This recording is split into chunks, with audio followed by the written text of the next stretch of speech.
relationship then becomes about purchasing rather than about community through spirituality, it actually means that you become more isolated through your religious experience and your experience of spirituality, as opposed to sharing that experience communally. Lastly, though, we'd also note, as I noted in my setup, this also looks like state suppression in a lot of cases. Even when you do want to practice some extent of spirituality, in cases like China, the CCP actively represses you from doing so, so it goes against your very wishes and your actual ability to connect to your identity. It's literally cultural genocide, and it's fucking disgusting. What's important here? We think it's crucially important what I've demonstrated here, all the harms that happen to your identity and your spirituality and your capacity to connect. And it's really important because spirituality is the vehicle through which you understand your world. It's where you draw your identity and also your sense of morality, purpose, and good. And to the extent that that component of spirituality is eroded in a fundamental way, it's very bad. The comparative is then that you have more agency, because to the extent there isn't commercialization, you get less things like megachurches, and you get less things like incredibly concentrated large religious organizations, and more of a communal focus where you're in a dialogue of listening and receiving from your local pastor or whatever. Importantly though, maybe it's the case that these organizations have less money than they do, but that is good, because when they do have more money, they're only doing it for their own self-interest, but as I'm going to walk into now, they harm society with that money. So what are the harms then? Moving on to my second point. There are a few. Firstly, we think broadly it creates an unequitable commercial environment where business-wise, these churches operate as commercial organizations, but they still receive institutional tax breaks that allow them to operate at a significant commercial advantage that actually has quite a depressive effect on the capacity of businesses to operate. But importantly though, we think using that money, they then engage in practices to erode church and state. That looks like you having money being used to entrench favorable conditions in the political sphere. It's effectively just a pipeline between megachurches and the RNC. It's literally the case that you use that money to make sure those protections aren't stripped away and to install political figures that are necessarily favorable to you. We think that's quite bad for a number of reasons. Most importantly, though, just the fact that it's like just a bit like manipulative, and it means that religion has a role inside the state that it ought not do. We think one of the biggest harms, though, is that this accelerates radicalism, because to the extent that you're trying to get people to continue to purchase your trinkets and engage in acts of tithing through the lens of commercialization, through spirituality, the easiest way to make people continue to consume is to make them more radical and to engage in strong textual scripts that tells them their salvation comes from listening to those scripts and giving money back to that organization to make sure that the sinners don't basically take over the world. We think that looks like more fire and brimstone lectures and pastors, and the corollary effect of that is that people internalize those narratives and it frames the way in which they engage in society at large. It's why, for example, in the United States, you get more secular tension between Christian communities and Muslim communities, or Christians being more violent when it comes to engaging in things like abortion clinic bombings.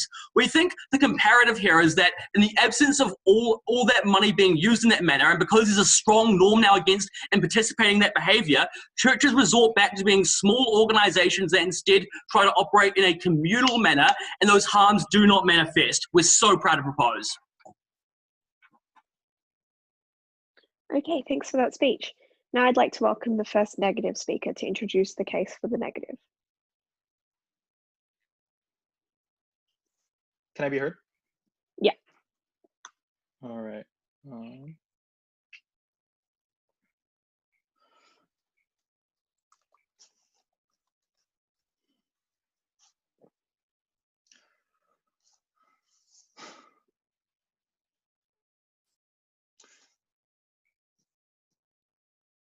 Clarifications. Spirituality is not the same thing as religion. Their case is based on megachurches, it's based on selling trinkets in other cases, and it's just blatantly wrong about most things about spirituality. Spirituality is not just Judeo-Christian religions and Falun Gong. There is so much more to it. They disregard most of that. Spirituality is individual and it has to deal with finding a sense of peace. Religion is generally more organized and has to do with believing a specific God. We are willing to accept that in many cases religion falls under spirituality. That's not the only scope itself. Moreover, they sort of base their case on this idea of like Falun Gong, trinkets and shit.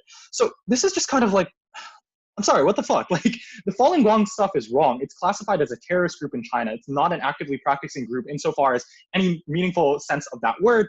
Secondly, they don't just sell trinkets. Like, meaningfully what we're talking about, like, if you think this is the only meaningful cultural export that Chinese spirituality has, then I'm sorry, you're missing out on a whole lot.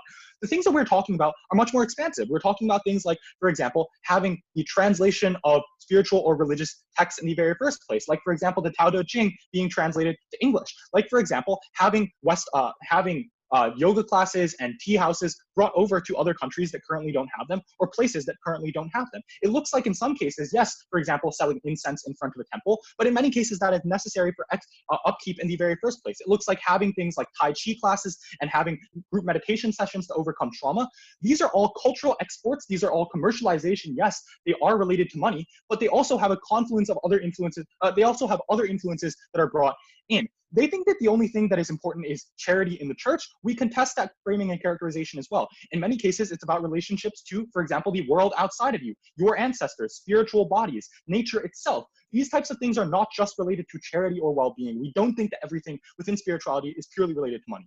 Also, when they say that there's Chinese suppression of spirituality, this is true. It's unclear what this has to do with spiritualization. They can fight the Chinese team on the Chinese example. I don't think that's strategic.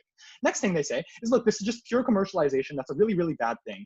Look, there can be a mix of different incentives. Just because you have some commercializing incentives does not mean that you abandon all of your actual genuine spiritual beliefs. Like, for example, the example that I gave earlier, the upkeep of a temple or funding of an art school in many places in China is reliant on, for example, allowing a documentary team to come and film some of your practices, or selling incense at the front. That does not mean that you're giving up all of your practices. In many cases, these two things go hand in hand. Secondly, if your connection to your spiritual beliefs is disrupted by other people buying trinkets in their best case, or, for example, practicing your religion in other cases, the idea that there's a yoga class somewhere in America really harms your Buddhism. Look, you don't have to listen to those things. In many cases, you're able to find your own groups, find your own religion, and find your own spirituality and find your own meaning. What we do think is the benefit to spirituality is the upkeep of artifacts and places that are genuinely important, and the allowing of more people to come into their community and find that community, reaching that better. Then they bring up some other weird points. Firstly, that churches get tax breaks, which is bad for business, and they help the RNC. Look, I don't think that churches necessarily serve as a huge business force in the status quo compared to other major economic actors. Secondly, we're fine with churches not lobbying. This seems like a very particularly American problem. Secondly, they see spiritual groups become cults. Firstly, this doesn't have anything to do with commercialization. This has to do with the decline of spirituality in general, which we contest that they make worse. But secondly, if someone's concerned about the decadence of their spiritual beliefs due to commercialization, why would they pay more money to their churches to just them on their side? Very, very strange arguments coming from them. So I'm going to say basically two things in this speech. Firstly, I'm going to make some arguments as to why people would not be able to access spirituality at nearly the scale that the other team thinks is important without commercialization. And secondly, I'm going to make the argument that this actually empowers minority communities. Firstly, access arguments. Prior to commercialization, or in a world absent commercialization, there's very little access to spirituality. We accept that there are some pockets of people who are currently spiritual, live in spiritual communities, would still be able to access particularly spirituality. But in many parts of the world where there is modernization, where there is commercialization, globalization, there's a stigma around spirituality. There's a fetishization of science and modernity and a certain degree of racism and Orientalism. There's a decline in the power of religion, religious and spiritual groups. There's a decline in their ability to upkeep, like, for example, ancient monuments that they think are important to them. Moreover, I would note that even if people do have access to some spirituality wherever they live, they do not have access to a wide range of things. For example, if you live in Western Europe, you happen to live in America, then you basically have a choice of the Christian denominations, or else you're kind of an outsider. If you live in China, you basically have a choice of Buddhism or Taoism, or else you're kind of an outsider. We think it's better when different spiritualities are available to different people, because in many cases, yes, spiritual beliefs or religious beliefs are fundamentally externalizing toward large groups of people, like, for example, people who are LGBT in the Christian community. The second thing to point out is that commercialization is what creates this low barrier to entry. Why? Firstly, learning about these things in the very first place is often difficult. It requires cultural translation in the literal sense, right? For example, literally translating religious texts or spiritual texts and into the languages that people can understand. It requires, for example, people who are willing to mentor other individuals and provide guidance to them. Crucially, sometimes these things need to be paid for, right? These things need to be paid for so that people have incentives to go into this industry, have incentives to do this as opposed to other things, but that doesn't mean that they don't care about it at all. Just because someone makes a movie about spirituality doesn't mean that they don't genuinely care about spirituality or there isn't an incentive behind that. Secondly, commercialization creates networks and communities which discuss spirituality and share things that they've learned, right? So if you have, for example, the widespread sharing of, for example, tea gardens in America that are increasingly emerging, then people can go online and share discussions about what they have gotten from that. the spiritual experiences that they had, the connections that they've made with other family members or other people due to that. They can discuss that further and discuss their spirituality. Thirdly, there's a supplier incentive to make these experiences genuine and really share spirituality, because otherwise you don't get the glowing reviews. You don't get people saying this really did help me, this really did change my life. To be clear, these are not necessarily ends, right? Watching one movie doesn't make you all zen and happy, but it's a stepping stone toward better understanding.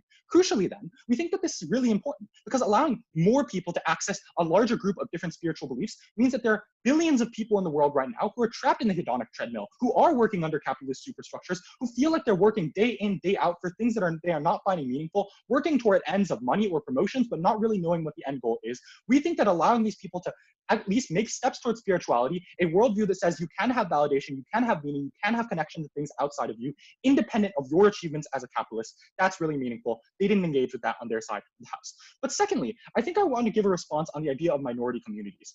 Firstly, in many cases, it's required to maintain spiritual sites. The upkeep of these sorts of sites, the upkeep of temples, the allowance of, for example, spiritual individuals who you think are important to your religion, such as monks in monasteries in China, requires some sort of outside contribution. And in some cases, yes, that does require commercialization. They do not allow that. And that at the most fundamental level, therefore, these spiritual groups basically die out. Because if it is true that this group does not commercialize at all, and people in that community are disincentivized to becoming commercial, then they just don't have an influx of money to maintain things that are important, to feed their people, to help others. Secondly, it means that people can reconnect to their roots. This is a meaningful bridge between your current life and goals and the culture that your parents belong to, particularly for second culture children. So when I'm able to practice, for example, going to a shrine in America, yes, it was like the incense was sold to me by a for-profit company, but it allows me to connect to my cultures in a way that I otherwise wouldn't, and prevents cultural death in the way that many people are currently leaving communities that are spiritual.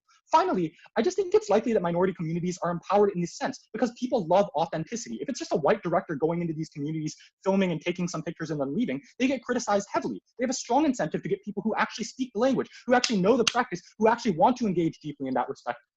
Therefore, for these reasons, we allow the spread of spirituality, very proud to oppose. Okay, cool. Thanks for that speech. Now I'd like to welcome the second speaker of the affirmative team.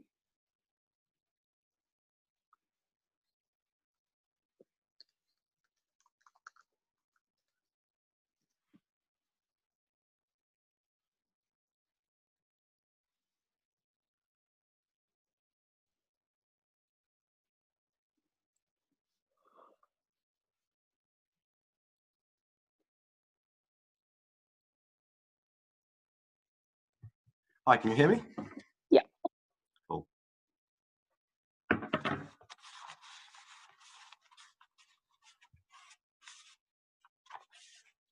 We thought that the side negative came to this debate with a ridiculously low burden, particularly in the way in which they didn't want to engage with the wielder of the biggest power in this debate, which is organized religion. We tell you that the reason why organized religion is the most important factor in this debate, not only because they're the main way in which individuals get their connection to a higher power, which is what spirituality is, but also that religion, that to the extent that commercialization exists, it often necessitates a certain level of organization, and religions are the most natural and most effective way at perpetuating that.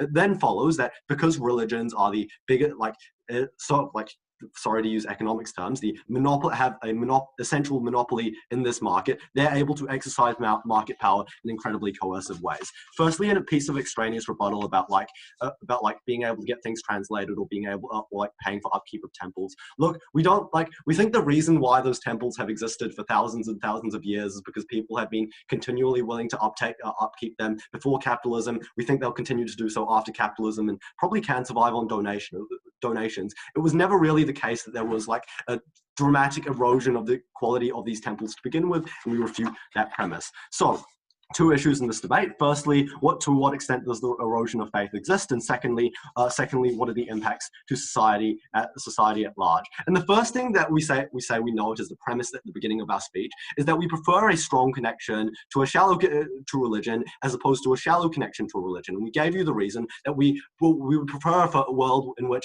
individuals were didn't call themselves feminist if they didn't truly believe in the things that it necessarily stands for. But what are some other reasons, right? We think think that, moreover, religion's often most important, so most about individuals too, in this case. Those are often particularly disenfranchised communities who hold religion particularly dear to them, and religion is quite necessarily quite important to them. But finally, like, to the extent that some individuals in the Western world are able to practice Tai Chi, we think that practice is A, going to be eroded, as I will later explain to you, but B, is also far more important to the actual, to the original practitioners that exist. What did we tell you? We gave you firstly a principled reason about why commercialization is diametrically opposed to religion, in the way in which commercialization aims to extract profit, and religion seeks to distribute societal good among as many people as possible. We think that is firstly a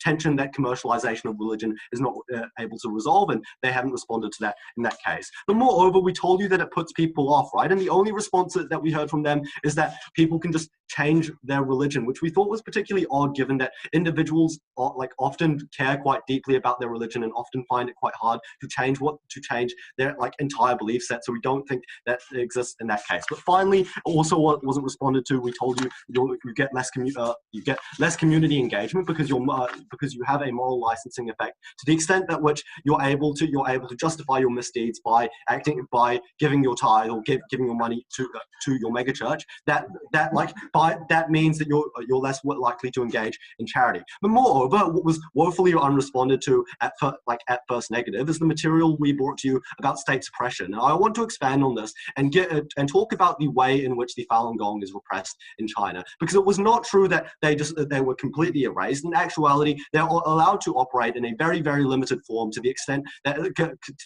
it's incredibly commercialized and mostly about the sale of trinkets and about the sale of goods. And the reason why this is the case is because the CCP recognizes that commercialized religions are not very deep, and that means that to the extent that individuals engage with the surface level Falun Gong that currently exists in China, they're never going to be able to put their faith over their party and never going to be able to secede their loyalty to the Communist Party. That's why they have aggressive crackdowns on people who are actual practitioners of Falun Gong and actually hold it as quite a deep belief set because they think it's a big threat. And the reason, which was also that they didn't get at first negative, was the fact in which you're erasing people's belief sets. And given that this is a debate about religion, we think that removing religion from certain individuals is probably a bad thing to have. Finally, on this material about whether or not Westerners are going to be able to get a surface level engagement with religion. So, firstly, I'm just going to characterize that we would prefer this to be done through charitable means. We think that free Tai Chi classes exist in most parts of the world, and that's particularly fine anyway. But moreover, we say that in the vast majority of cases, it's not a particularly deep level of engagement when it's commercialized, and that's because you have a market incentive to appeal to the most people possible. So you're never going to get into the deep depth and the nuance of religion that you're ever going to be able to get into had you actually been a proper practitioner of that religion. And there's an incentive to move people in and out as quickly as possible, right? You want to get as much flow through your Tai Chi class as possible to gain the highest profit. The conclusion of this is that A, your interaction with this is not genuine, but B, it's much more likely to be co-opted by people who aren't part of your religion to begin with, right? The second that you start diluting your religion to begin with, it opens the door for other people in Western countries to remove parts of religion that they don't like, and further eroding your connection with necessarily that spiritual base. And this is finally a recognition that a genuine connection to religion is actually incredibly difficult. People will be satisfied as long as they can get their surface level interaction with religion, as we've already demonstrated, and that's why you're never going to be able to get that. Finally, in terms of minority communities, and I want to pose the counterfactual here, because the actual case where minority communities are harmed is not when the minorities with a significant amount of power are able to now choose which religion they're going to be in, a premise that we refute to begin with. But in actuality, indigenous communities now getting progressively erased because there's a market power. There's now a stronger market incentive to convert those individuals and remove the original faiths that they were originally part of out of existence. That's why here in New Zealand, you often see very few people practicing traditional Māori beliefs, because a large large sector of them have been converted to mega churches like the one Brian Tamaki owns, right? And the reason why this market power is so is necessarily so pervasive is for all of the reasons Zach already outlined to you at first. But finally, I just want to refute the premise that you even get more choice, right? The reason why most of this debate we've been talking about mega churches and Christianity is because Christianity is the main church that's been able to leverage their market power for commercial reasons. That's why you don't see like Zoroastrianism being able to commercialize in the West to nearly the same extent as Christianity has. And even if you don't believe that, look, the Zoroastrians aren't controlling the RNC, so I think it's like suffice to say the Christians are probably the dominant market power in this. But moreover, we gave you lots of reasons at why society at large was going to be harmed, and to absolutely no response from first negative. We gave you 3 reasons. Firstly, that you'll necessarily be able to get a commercial advantage out of this as a religion, and we just think that that's something that's unfair, particularly in the way in which, as a religion, you set yourself out to be a moral good actor in the world. Being that means that you're also able to circumvent a lot of the norms and standards that we hold businesses to. We legitimize, by allowing commercialization, we legitimize the coercive actions that they then do. Moreover, we told you that there's an erosion of the distinction between church and state to the extent that you're able to get capture of organizations. But finally, in terms of the way in which you accelerate the extent of radicalism, people are much more willing to give more money to an organization which they care, or which they feel like they when they buy into the most extreme rhetoric, and that is why we are so proud to oppose. Okay, thanks for that speech. Now I'd like to welcome the second speaker of the negative team.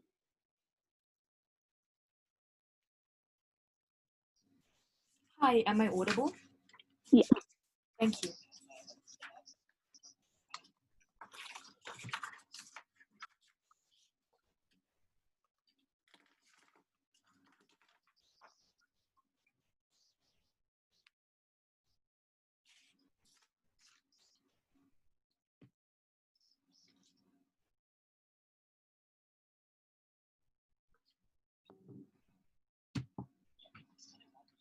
What Gov needed to prove to win this debate is that the commercialization of spirituality has, 1, done more good than harm, and 2, that a world without it would be a better place. The problem with their case, therefore, is that all they've done is just given us a laundry list of problems that primarily are tied to religion. They lose when they do 2 things. First of all, at the point at which they failed to give us a decent comparative and explain to us why a world without this commercialization would be preferable, and because I think the majority of the problems are symmetric, but 2, also insofar as they're only willing to engage with a small subset of this debate. What we've told you is that the reason why you all not focus on religion is because they're pointing primarily to a trend that has existed throughout history. That is to say, I think that churches asking for donations has been something that has been going on for a very, very long time. What's new is the commercialization of spirituality, wherein people are exchanging money for services in order to attain a greater sense of inner peace. The second point at which they lose is the point at which they're unwilling to engage with a larger part of this debate, which is to say, new services when we have things such as meditation apps, Tai Chi classes, group meditation sessions to overcome trauma, and the introduction of spiritual practices into media. And the point at which we prove to you a significant, unique benefit that they cannot refute and which outweighs their harms, I think we clearly win this debate. Okay, so addressing their case, right? Strategically, I think there are 2 main problems. The first problem is just that there are 2 harms, A, about the erosion of faith, and 2, about incredibly radical behavior, such as churches hijacking the state, and radicalization seem to be directly contradictory. That is to say, on one hand, communities are falling apart and faith is declining. On the other hand, there's so much faith and so much radicalization that they're willing to bomb abortion clinics because their church leader does so. I don't think these are compatible. Why does that matter? Because I think this means that there cannot be an overwhelming trend where there is a large number of people losing faith, or there is a large amount of radicalization. Because if that were the case, it would fall apart. As such, I think both of these are just marginal, extreme cases that are cherry picking in order to win the debate. But now some direct engagement, right? So first of all, on their ideas about suppressing competition, penetrating the state, and radicalization. First, I just didn't like to note that their fire and brimstone preachers seem to be more the result of cultish behavior than to do with commercialization. I think that we actually solved this. Why? Because churches have power insofar as they have a monopoly on spiritual fulfillment, and the point at which your pastor can tell you the only way through which you can achieve inner peace and ascend to heaven is if you believe what I say and behave exactly as I tell you. We think that we actually reduce this kind of monopoly at the point at which there's a commercialization of spirituality, and there's a wide number of people peddling their goods as different ways in which you can achieve spiritual fulfillment and peace and fulfillment and introspection. That makes spirituality far more bottom up, at which you can go online and search the dozens of websites that have sprung up about how to heal yourself in the aftermath of the commercialization of spirituality. Note that commercialization is key to the existence of these websites. P2 says a bunch of things such as you can offer free Tai Chi classes, or people just have an incentive to upkeep temples naturally. That's why the temples have existed for centuries. First, no one has an incentive to offer free Tai Chi classes because there's necessarily an opportunity cost to your time. If I'm achieving Tai Chi classes for free, I'm not feeding my family. I only have an incentive to offer these classes to the point at which is a way for me to sustain myself and pay off the opportunity cost. But moreover, even if there are some really staunch supporters of the culture who are willing to sit in temples all day and give free Tai Chi classes to Westerners, that's a tiny percentage of the population. On the comparative, when you have a commercialization of spirituality and you have a trend of many different Chinese people offering different Tai Chi classes, this just means better widespread access. But two, on the idea of temples, right? They tell us that, well, temples have survived for hundreds of years because people are willing to upkeep them for free. Couple of responses to this. Yeah, because like in the 1800s, spirituality and religion was key to the day-to-day life of many of these people. The reason why it's so important for us to have the commercialization of spirituality now is because capitalism has been eroding many of these ties. Therefore, it's key that we have different mechanisms to give an incentive for governments to care about the temples when there's a strong trend, and especially in the developing world, where culture has traditionally been strong, for governments to move away from spirituality and tradition in order to jump on the capitalism tide of high modernization. Okay, so I think that was a mild tangent, but I think I've proven to you that we have a far more bottom-up kind of ecosystem of different mechanisms to achieve spirituality. This is important because this means at the point at which your church is giving you fire and brimstone, and your church is forcing you to give them money, and you don't feel a genuine sense of fulfillment, that you can therefore just leave and go to another alternative source. On the comparative, without the commercialization of spirituality, I'm pretty sure that there are mechanisms of states, of churches wanting to influence governments, states of churches being willing to get their followers to bomb clinics, for example, would be symmetric, because these two are mechanisms through which church leaders want to enhance their own power. It has nothing to do with commercialization. Like, why would a church have an incentive to bomb an abortion clinic for money if it's to do with commercialization? So I think that we're actually a mechanism for reducing this or increasing this. I think we're also very happy to do things such as take away the non-profit status of churches if they're robbing people of donations, or just to enforce a stronger separation between church and state. This has been an incredibly non-unique case. But second main clash is the idea about which side actually better fulfills, lets people achieve fulfillment, because they had a case about reducing a sense of community, reducing a sense of faith. Three responses. One, this is a literally self-solving problem. And the point at which you go to church because you want to feel a sense of community and faith, but you feel alienated. Your church is sending you trinkets and you're like, this isn't shit, they just want money. Then I fucking leave. This happens when you have commercialization because there's competition, which means that there are more and more different sources of spirituality. Crucially, there's a competitive incentive for these sources of spirituality to offer a sense of authenticity and genuine connection. And therefore, when you have commercialization, you attach a profit incentive, only the most fulfilling and effective sources of spirituality survive. But two, their harms are symmetric. They just gave us a bunch of complaining about how the modern day has been alienating people who have a lesser sense of religion, without explaining why. This is incredibly non-unique and non-comparative. I think that people have just been feeling a loss of connection to religion because of modernization. Because at the point at which you've been told to learn English to go out into the big city, that is the reason why you're no longer practicing your traditions as much. But that's why Matt's second argument on minority cultures and how the commercialization of spirituality means that second culture kids have been returning to their families or returning to their heritage is so important, right? So I think that like modernization happened on both sides of the house. So yeah.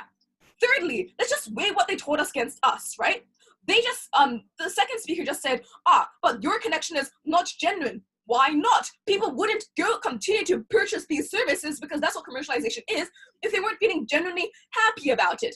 I think we both acknowledge that there's a problem here where commercialization, capitalism, and globalization is incredibly stressful and individualized. The benefits of spirituality are twofold. Indirectly, the narrative just encourages people to make time for themselves, which is good for fulfilling basic needs like connecting to family and resting. But second of all, it also has direct benefits because many people approach spirituality to solve a pre-existing problem of stress, loneliness, and dissatisfaction. For all of these reasons, we prove a strong benefit to all kinds of people. They've just talked about bombing of abortion clinics, vote team government. Okay, thanks for that speech. Now I'd like to welcome the third speaker of the affirmative team.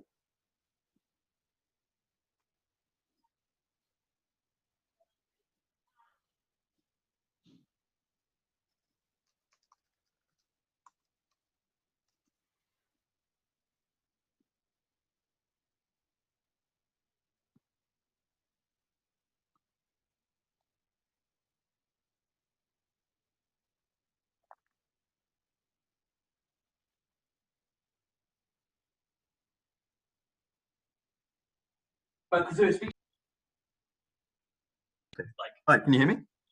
Yeah. Okay, perfect.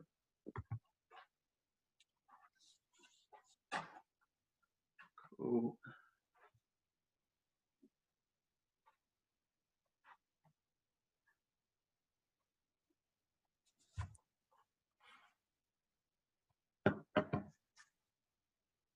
This was never just about abortion clinics. This was about a fundamentally extractive relationship with individuals that is forced upon them, and at the point in time they drop out, they lose their ability to resonate their identity with their spiritual connection, and at the point in time in which they continue to be religious, they are locked into an extractive relationship which increasingly radicalizes them. And they miss the whole point as well about all the material we brought you about state oppression and about all the material that we brought you about how the churches will simply be using this money in order to entrench their role in the political sphere. Okay, three main clashes in this debate. Firstly, what does commercial engagement with spirituality look like? Secondly, what are the effects on individuals? And thirdly, what are the effects on society? Okay, so importantly, what does commercial with spirituality look like? So as we've brought to you at Second Right, they tried to come up here with an incredibly narrow conception, an incredibly low burden of what spirituality is. What they tried to say is that spirituality is not primarily about religion. What we told you is that spirituality is, in essence, connection with a higher power. And just prima facie, the way that the majority of people have that experience with a higher power is not locked in their room alone thinking of their own God. It's by engaging in organized religion. That is the main place in which this debate takes place. And what we tell you is that even if this is not the case, which it just is, the fact is that the commercialization necessitates some level of organization in order to properly integrate that spirituality into capitalist processes. Okay, so how does this apply to their conception, right? Because what was their counterfactual that they gave us of what spirituality looks like? What they told us extended literally to translating religious texts, upkeeping temples, and Tai Chi classes. I'm going to run through why these things actually do not represent what this looks like and how, when they do, they are commercialized beyond repair. Okay. So let's see, because all of this depends upon this idea that spirituality looks like individuals in a vacuum who have an incredibly small sphere when exercising their commercialization that only extends to their immediate place of worship, like their temple. Why is this not the case, right? Because commercialization means that if you are not part of a larger supply chain or of a wider capitalist structure, you will never be able to compete, right, in selling your spirituality. Because what they wanted to say is, this looks like the upkeep of temples repairing fallen stones. Realistically, this looks like the upkeep of temples with large amounts of tourists buying more vending machines so that they can sell more tourists like Coke cans, right, to make even more money, right? Okay, because what we told you is their only mechanism here is that selling spirituality will have to be genuine because otherwise customers will leave bad reviews. I'm going to tell you why that's not the case, and this is for two reasons. Firstly, these customers often don't know what genuine looks like. In Tai Chi classes, this doesn't look like actual Tai Chi practitioners. What this looks like is my physics teacher who practiced Tai Chi on school holidays, was incredibly white, and actually resonated with Tai Chi because he thought that it supported some of his anti-vax values, right? Like, this is so fundamentally far from the truth. Tai Chi classes here actually look like Tai Chi classes on a Sunday at City Fitness between leg day and your Monday steam bath, so that the white yoga mom can go and pose with her green juice and healthy lifestyle brand for her next Instagram post, right? Like, these people don't know what genuine is, and even at the point in time that they did, they don't want to be genuine. They don't actually want to change their worldview. They simply want to appear cosmopolitan, and the capitalist structures have reflected that and what they actually look like, right? Because these genuine Tai Chi classes they want to talk about are very few and far between, and fundamentally what it usually looks like is like Western conceptions of like watered down milk and toast ideas that aren't even religious in the first place, and simply are Western companies co-opting that religion, co-opting that spirituality in order to extract value from people, right? Okay. Because like the fundamental fact is that like being genuine is hard work, and you actually don't need any of the benefits that they wanted to bring to you because they're symmetric, right? Their benefits look like having temples being upkept and like translating religious text. Okay, firstly, temples have been upkept for millennia before capitalism. We think that they would have continued to be upkept after capitalism, and we think that commercialization was unnecessary, and the way that they're upkept revolves around finding more ways to improve the temple so that they can sell more stuff, right? Like more trinkets. It's not like just temple upkeep. We don't think many temples are in disrepair. What this looks like with religious texts is you don't need to sell your fucking like New Testament through Penguin Books in order to have an incentive to get it translated, right? We tell you that the whole idea of religion and proselytization means that there's already an incentive to translate. There's already an incentive to reach new people. This same analysis applies to the material that just came out from the previous speaker about urbanization, right? Because we tell you that this incentive also exists at the level in which in an urban environment, there is a large potential base for people to reach with your spirituality, with your religion, and therefore at the point in time there isn't a church there. This looks like knowing that there isn't a church there and being like, okay, maybe we should expand and open up a community church in X place, right? We tell you that this will always exist regardless of commercialization, but simply the structures that they exist within will not be extractive and will be more communal. Okay, so what does that more communal structures looks like, right? What are the effects on individuals?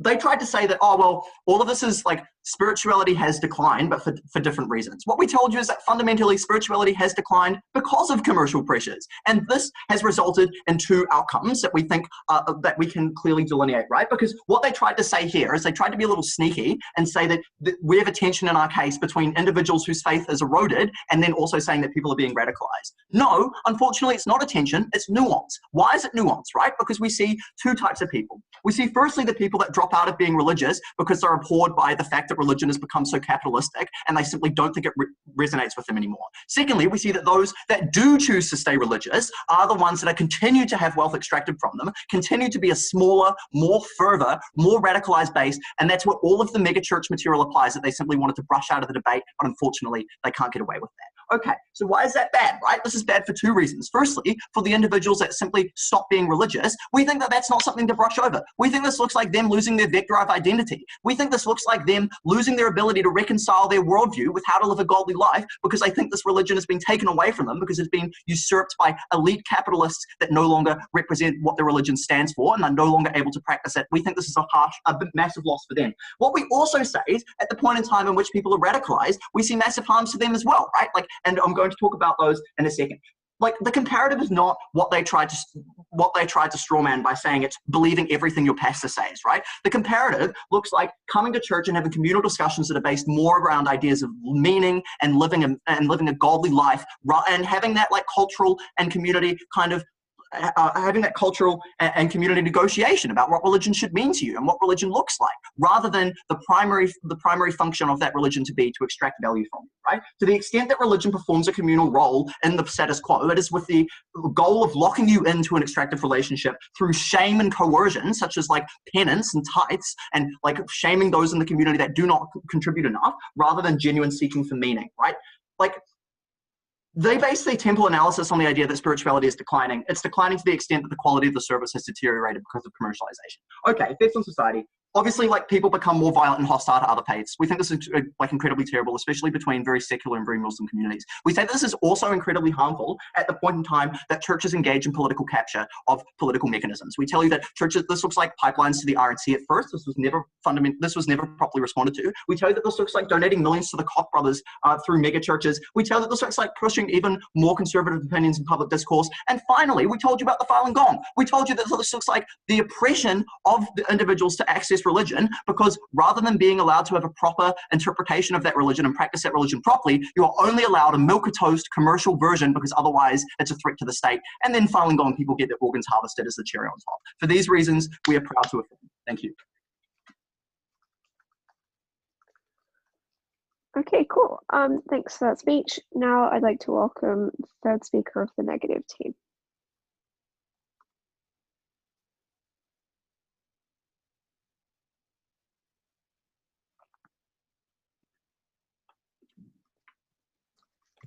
Hi, can I be heard and seen?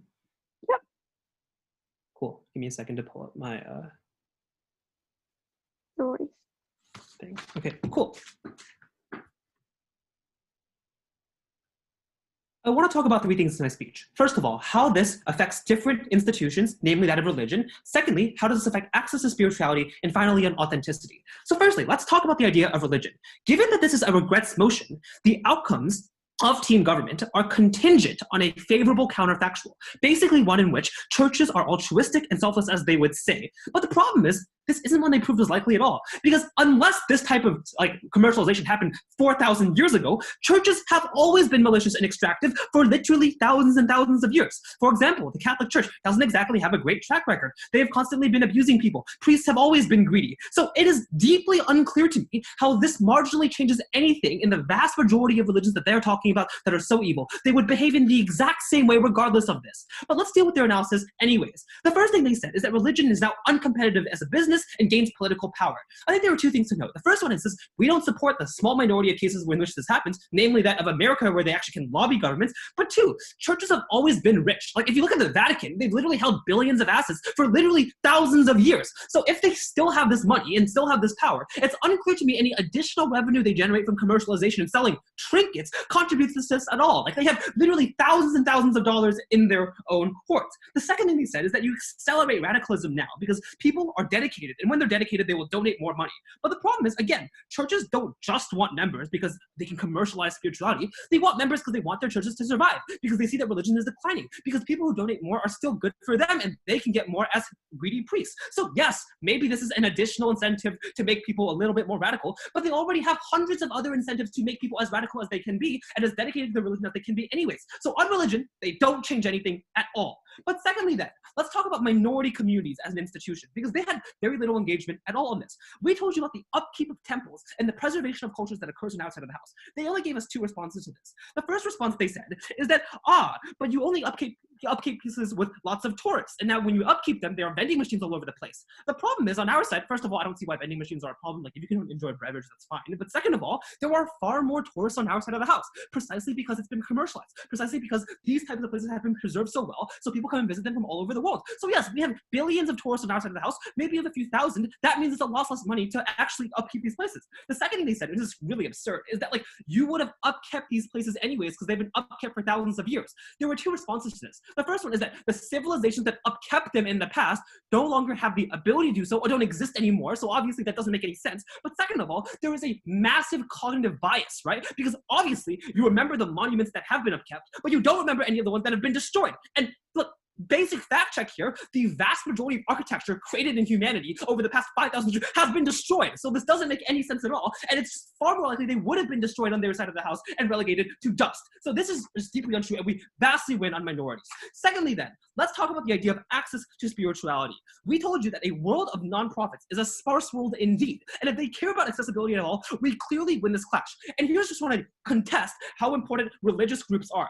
First thing to note is that non-religious people can equally be spiritual too, and that religion around the world has literally been declining, right? Like, to be very clear, literally only 50% of Americans are currently religious, and most of the religious world is declining in a vast scale. In China, which has the largest population in the world, 80% of the population is atheist. People who go to great churches have no demand for spirituality because they already feel fulfilled. So the types of people we're talking about are people who wouldn't have access to spirituality, but two, don't have to be religious to be important. So, like, yes, we agree there are more casual practitioners of spirituality now, but I think it's insulting to say that just because you're a casual practitioner, it doesn't have meaningful benefits to you. If you get benefits from meditation, if you get all the benefits that Xiao-ke outlined of being engaged in spirituality, then we don't care if you go to church 5 times a day or if you do it once a week with your own group. Like, that's absolutely fine, and I don't care at all on that idea. So what do they say? They gave us basically 3 arguments. The first thing they said is we prefer strong connections to weak connections. Now, I just think this is obviously very exclusive gatekeeping rhetoric that excludes the vast majority of the public. Like, obviously, the most dedicated groups will continue to benefit from that deep connection, but casual interest is important in improving your life.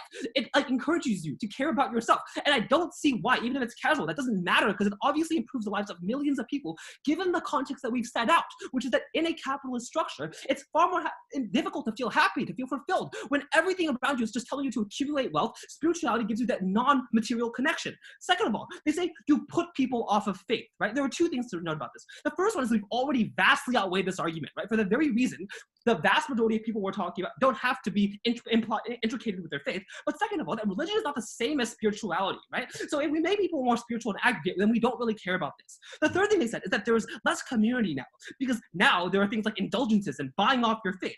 I mean, here's the problem, right? Like, churches aren't run by CEOs. If they still had good pastors, those pastors would still be the leadership members of their churches. It's not like they just get booted out and a bunch of these like evil capitalists just came in and started running churches, right? So it's just deeply unclear to me. And if those people were running churches prior to commercialization, then you wouldn't have changed anything anyways, right? So this doesn't change because of the leadership structure of churches. Secondly, then, what do we tell you on comparative? We told you there's exclusively an incentive to proliferate spirituality when it is commercial. Things like translations, things like proliferating culture, and all that happens exclusively on our side of the house. They literally gave us one response to this massive argument, which is a glib, well, there are incentives on our side of the house too, because people who care about this stuff care about it on either side. But here's the problem. Number one, people are obviously motivated by many different incentives in the world. And the problem is, if your biggest incentive is to feed your family and put food on the table, then it doesn't matter if you also have a slight incentive to care about your spirituality, because you're too busy getting a fucking job so you can do your life and actually live a normal life. But second of all, like, we just get far more people into this who previously weren't spiritual because they want to make money about it. And we think it's a very good thing in terms of increasing access. But secondly, we give people choice to religion and choice to spirituality, because people can access all these different sects, while previously on the other side of the house, people literally only had exclusive access to Judeo-Christian religions if they lived in the Western world. Like, their only response to this was basically saying Christianity can market their leverage power to exclude all of these places. A few responses to this. The first one is that this is empirically untrue. Just like, literally look how like tea houses and Tai Chi have penetrated Western markets to a very large extent. But second of all, because obviously, as we've said, religion is declining, right? So every single day that this is happening, Christianity has far less market power compared to on our side of the house. As these types of things get more and more power, but people still want to feel a connection to spirituality nonetheless, they're not going to turn to the Catholic Church. They're not going to turn to religion when they are often atheists, right? And that's why on our side, we can give spirituality to a subset of an increasing subset of the population that is gradually becoming far more spiritual, but far less religious on our side of the house. Finally then, let's talk about authenticity. Very clear, authenticity doesn't matter at all. Look, it doesn't matter if your Tai Chi class is literally CrossFit in a kimono, because if people are happy, then they're happy either way, and it is good enough for them in making their lives fulfilling. But let's engage with them anyways. The first thing they said is that people are satisfied with surface level intentions. This is a massive contest session. Yes, people are fulfilled and satisfied with surface level connections. Sure, we'll facilitate a lot of those. People will become a lot more satisfied and happy. That's a better world and a win for our side. The second thing they said is that profit incentives create reductionist exports, right? But this is not true, because of the very incentives we outlined. That it is precisely because there's profiting competition that encourages people to be more authentic. Because you know what? If you look like a big scam because you aren't being authentic at all, if you're using Japanese when you're teaching Tai Chi, then people will freaking go to the other company that is also selling Tai Chi classes that are far more authentic to you.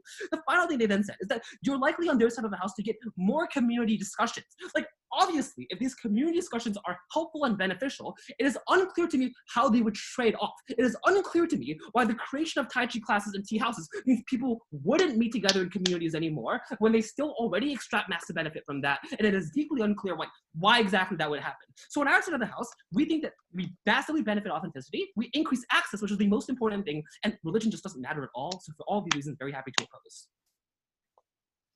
Okay, thanks for that speech. And then I'd like to welcome the negative reply speaker to conclude the debate for the negative.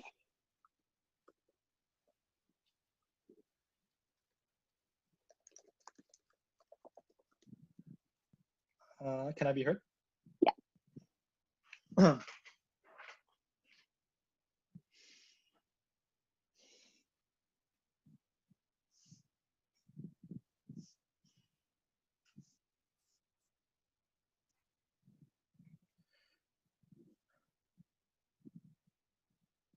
First thing to note, on a measure of good debating practices, I was just very confused in this debate because I literally don't know what their impact is. I would like the other team to come out very clearly in their reply and say what the end goal of their case was trying to prove, because really what it looked like was they were going scattershot for like 13 different impacts. And when I looked back at the flow to try to prove those impacts, I wasn't sure for the reasoning for most of them. And so I don't know if they're reaching for churches fund the RNC, or if they're reaching for the idea that some people leave churches, or that some people fund into spirituality, or that trinkets are bad, or that Karens aren't fully engaged. I don't actually know what they're trying to prove. On the comparative, I think that our case is much clearer. Our case is as such: spirituality massively improves people's lives when they're able to engage with it meaningfully.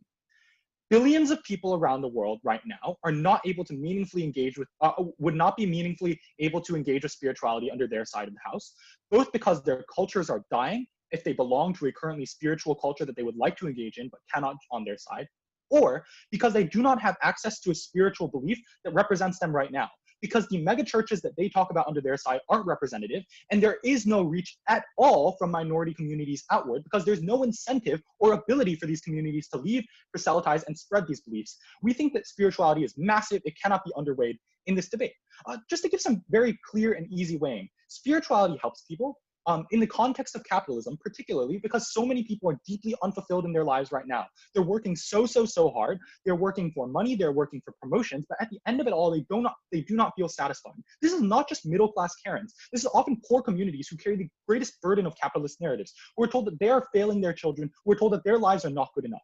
Being able to access some spiritual belief, which by the way is not always a hierarchical God, single figure that you look up toward, it might be a connection to nature or a connection to your ancestors, is something that is meaningful to their lives. And at the end, what we are looking for in life is not just money, it's not just having materially better conditions, it's having meaning. And so if more people can access spirituality that might not be absolutely genuine in all cases, but does make them feel better and feel as if they have meaning, that is the largest impact in this debate, even if we give them their stuff about the RNC causing bombing and corporate capture, which notably doesn't actually have any terminal impact aside from the RNC.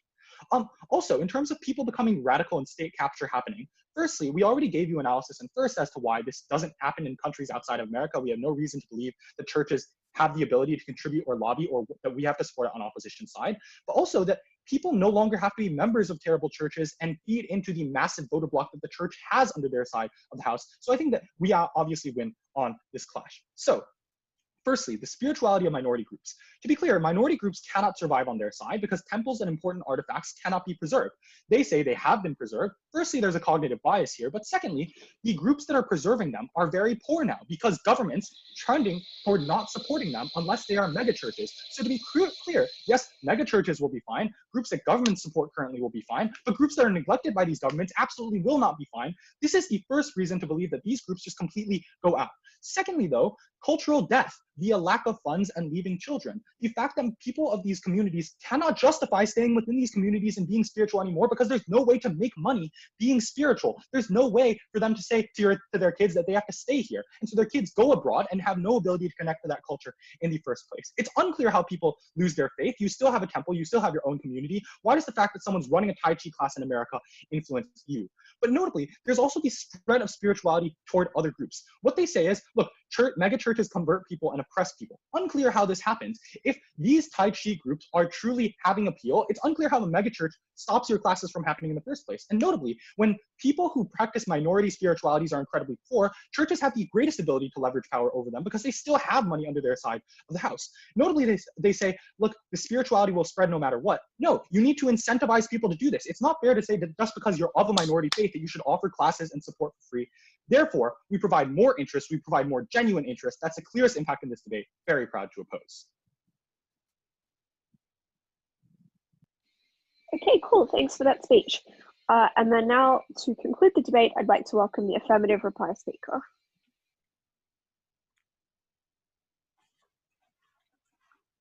Maybe it's just because I've done most of my debating in Australasia, but the 13 impacts the negative team was so worried about are things you actually have to respond to in this debate rather than running a case that does not engage. But I think beyond that, there are two critical reasons why the negative team must lose this debate. The first is that it is insufficient to demonstrate that white people being satisfied with doing Tai Chi through expansion is a legitimate win in this debate. Importantly, as Oscar already pointed out as well, because it is designed to fit into capitalist societies, to fit in with your gym settings, it is always a bastardized version, particularly with a consumer base that doesn't know what genuineness is or simply does not care. Secondly, a lot of their examples surrounding temples not being upkept were pathological examples, in the sense that a Buddhist church inside China is probably the smallest expression of religion in this debate and the one least likely to engage in upkeep. To the extent that that's their entire case, they don't engage with the large number of other religious organizations that were community churches that have since been co-opted by commercialization to engage in effectively selling spirituality. It follows from those things then, those two grounds that are already enough for us to win the debate, they'll follow two questions. First, who supplies spirituality in this debate? And then secondly, what is better, expansion versus integrity, and all the impacts that flowed on from that were not responded to. First, on who supplies spirituality. We initially told you there were three levels, with organized religion, I think, being the most prominent here. Their response was effectively to say this debate is confined to Tai Chi classes. I think what's important here is that this already represents a significant failure by the negating team to actually engage in the debate that was set up by the affirming team at First Affirmative.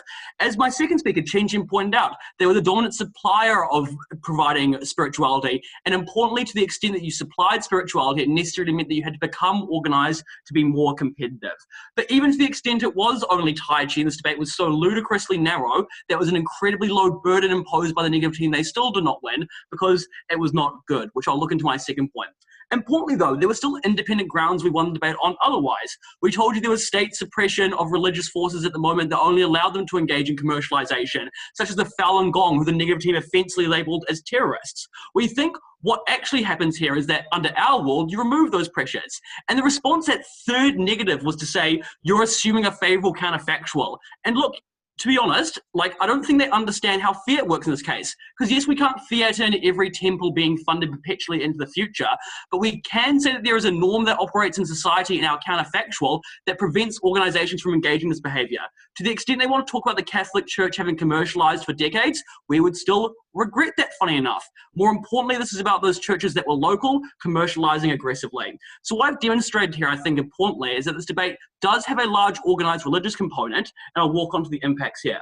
We told you purity was particularly important in this debate. I'll walk through the individual components later. But their response was effectively just to say access is good, which I don't think they made any sophisticated, principled argument as to why access was important. They talked about temples, and they talked about spiritual decline and civilizations having their religions erode. To that extent, it's like, yes, perhaps some religious organizations do decline over time, but a lot of them are still paid for and still upkept. In terms of Tai Chi, a lot of people aren't just selfish, hyper-rational actors that like engaging in that practice and sharing that, which we told you to literally no response. But importantly, as I outlined in my introduction, we outlined all the reasons why it would not be a genuine experience and would be one that would be bastardized, effectively resulting to proselytizing at the expense of cultural genocide. Then they say, you have a tension though, because people can't be disaffected and simultaneously be radical, which I think ignores the fact that the response to this is just two responses, which is that Some people turn off, they lose their important connection in their community, and some people don't turn off. And those are the ones whose experiences are harmed because it becomes an individualized commercial experience, extractive, but it flows on to all those societal effects, to which they said it's symmetric because churches always want to make money. But I think they ignored all our material about the decline of local churches and the rise of megachurches with a uniquely pernicious profit incentive. We were so proud to propose. Okay, great. Thanks for all of your speeches. This is a silent round, so feel free to leave.